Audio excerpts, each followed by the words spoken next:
Affiliate marketing एक performance based marketing है। इसमें आप थर्ड पार्टी प्रोडक्ट्स को या सर्विसेज को अपने ब्लॉग पे, वेबसाइट पे ट्रैफिक के थ्रू, अपनी ऑडियंस के थ्रू प्रमोट करते हैं और जब कोई सर्विस या प्रोडक्ट सेल होती है तो उसकी बेस पे आपको कमीशन मिलता है। जितनी ज़्यादा प्रोडक्ट्स या सर्विसेज सेल होती हैं उतना ज़्यादा आपका कमीशन होता है। मीन्स के जितनी ज़्यादा आपकी वेबसाइट पे ट्रैफिक होती है, जितनी ज़्यादा ऑडियंस आती है, जितने ज़्यादा विजिटर्स होते हैं, उतनी ज़्यादा सेल्स जनरेट कर पाते हैं। आपने कंटेंट के थ्रू मार्केट करना होता है। इसमें आप प्रोडक्ट के रिव्यूज़ कंटेंट की फॉर्म में पब्लिश कर सकते हैं या फिर आपका कोई भी नॉलेज या गाइड या इंफॉर्मेशन से रिलेटेड जो भी निश है उसमें आर्टिकल है, उसमें आप प्रोडक्ट्स थर्ड पार्टीज़ की या सर्विसेज ऐड कर सकते हैं। थर्ड पार्टी की सर्विसेज या प्रोडक्ट्स ऐड करने के लिए डिफरेंट एफिलिएट मार्केटिंग के होते हैं प्लेटफॉर्म्स या फिर डिफरेंट सर्विसेज की वेबसाइट्स पे भी एफिलिएट मार्केटिंग फीचर होता है, ऑप्शन होती है, वहाँ भी आप अप्लाई करके तो अप्रूवल पे उनकी प्रोडक्ट या सर्विसेज को प्रमोट कर सकते हैं।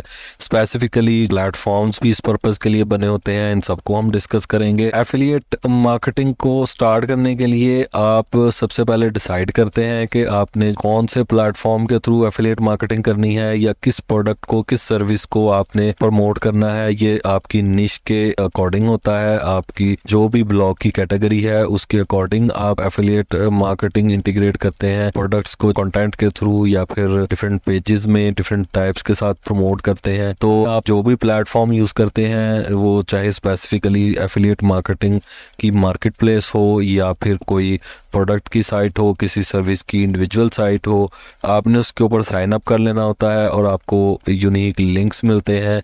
उनको आपने अपनी वेबसाइट के थ्रू, अपने ब्लॉग के थ्रू प्रमोट करना होता है और आप सेल्स पे या एक्शंस पे कमीशन जनरेट कर पाते हैं। तो ये आप किसी भी चैनल के थ्रू प्रमोट कर सकते हैं। आप यूट्यूब पे वीडियोस बना सकते हैं, आप सोशल मीडिया अकाउंट्स पे प्रमोट कर सकते हैं, आप अपने ब्लॉग में प्रमोट कर सकते हैं। लेकिन इधर हम एज ए ब्लॉगर, हम इसको ब्लॉगिंग में इसका क्या यूज़ है, किस तरीके से एफिलिएट मार्केटिंग के थ्रू हम इनकम जनरेट करते हैं, वो हम ब्लॉगिंग के ओवरव्यू से हम इसको चेक करेंगे।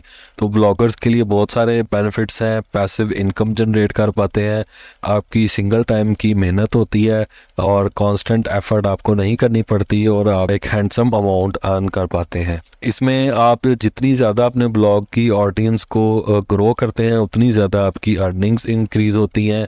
जैसे मोनेटाइजेशन का आपने लर्न किया मोनेटाइजेशन के कोर्स में, तो ये एक सेकंड एफिलिएट मार्केटिंग एक सेकंड इनकम स्ट्रीम है। आप पब्लिशर नेटवर्क्स को अप्रूव करने के अलावा, ब्लॉग को उन नेटवर्क्स के थ्रू मोनेटाइज करने के अलावा आप एफिलिएट मार्केटिंग के थ्रू भी अर्निंग कर सकते हैं। दोनों को सेम टाइम में यूज़ कर सकते हैं। इसमें आपने सबसे पहले अपनी निश के अकॉर्डिंग चलना होता है। अपनी निश जो भी आपका टॉपिक है उसमें आपने प्रॉफिटेबल जो एरियाज़ हैं उनको आइडेंटिफाई करना होता है। जो प्रॉफिटेबल प्रोडक्ट्स होती हैं उनको आपने आइडेंटिफाई करना होता है। हम प्रैक्टिकली नेक्स्ट लेक्चर्स में इसको लर्न करेंगे कि आप प्रोडक्ट सर्च कैसे करते हैं या सर्विसेज की सर्च कैसे करते हैं, कौन सी प्रोडक्ट या सर्विसेज को आप प्रमोट करना चाहते हैं जो कि आपको अच्छी अमाउंट अर्निंग की फॉर्म में मिले। तो आपने अपनी निश को लेकर चलना होता है। निश के सिमिलर आपकी प्रोडक्ट या सर्विस होनी चाहिए। और दूसरे नंबर पर आपने प्रोग्राम जो आपने चूज करना है एफिलिएट मार्केटिंग के लिए उसकी